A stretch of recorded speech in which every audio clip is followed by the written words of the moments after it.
খাতিমে নবুয়ত সংরক্ষণ যারা করেছে অতীতে শাহদাউল্লাহ বুখারী, মুফতি কিফায়াতুল্লাহ সাহেব শুরু করে বাংলাদেশে যারা খাতিমে নবুয়ত সংরক্ষণের আন্দোলন করেছে, কেউ নিজেকে বাঁচাবার জন্য নয়, স্বার্থ সিদ্ধির জন্য নয়। 1953 সাল থেকে শুরু করে এবং 1974 সালে যেই সফলতা এসছে পাকিস্তানে কাদিয়ানীদের বিরুদ্ধে আন্দোলন করে, আজকে পাকিস্তানে পার্লামেন্ট নির্বাচন সহ রাষ্ট্রীয় কোন দায়িত্বে কাদিয়ানীরা, খাতিমে নবুয়ত অস্বীকারীরা দায়িত্ব পায় না, তাদের দায়িত্ব দেওয়া হয় না।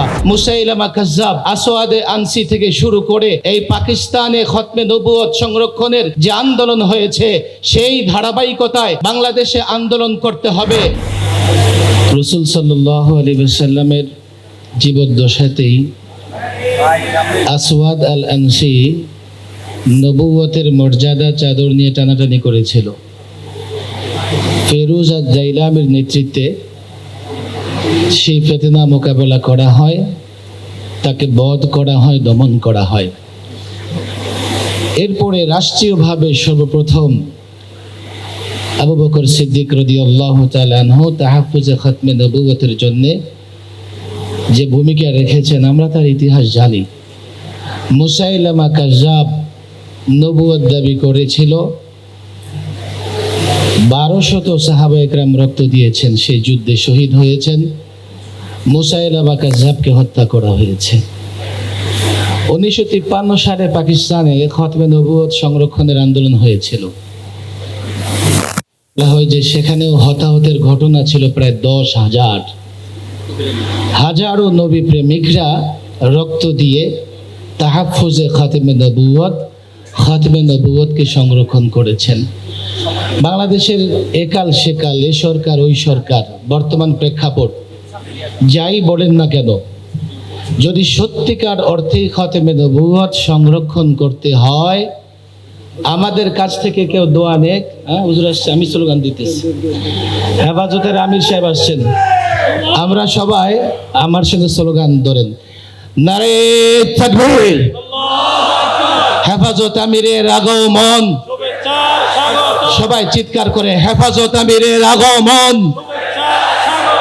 আমিরে হেফাজতের আগমন, বাবনগরী সাহেবের আগমন, নারে তাকবীর।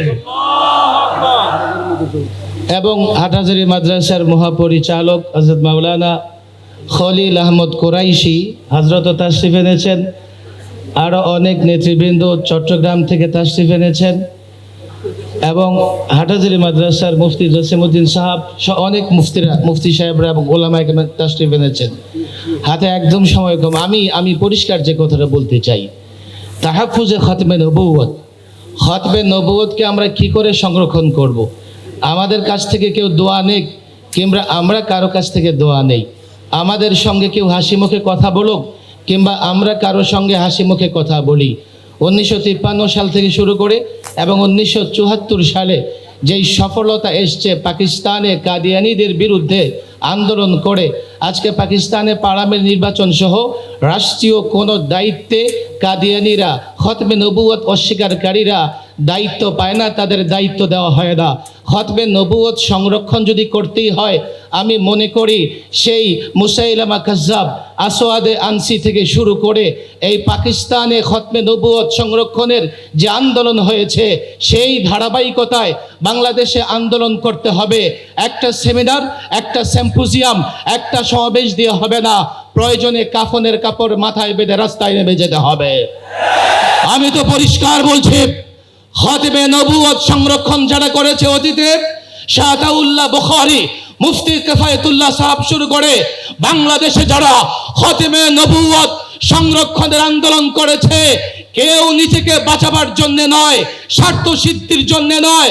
আমি মনে করি বর্তমান নেতৃত্ব যদি লড়াইয়ের মন মানসিকতা নিয়ে এক দফা হয়তোবা কাদিয়ানীদেরকে রাষ্ট্রীয়ভাবে অমুসলিম ঘোষণা হবে, আর আমার লাশ রাস্তায় পড়ে থাকবে, ডাস্টবিনে পড়ে থাকবে, সেই যদি রাস্তায় নেমে পড়ি, আল্লাহর কসম কাদিয়ানীরা রাষ্ট্রীয়ভাবে অমুসলিম ঘোষিত হবে, কেউ টাকায় রাখতে পারবে না।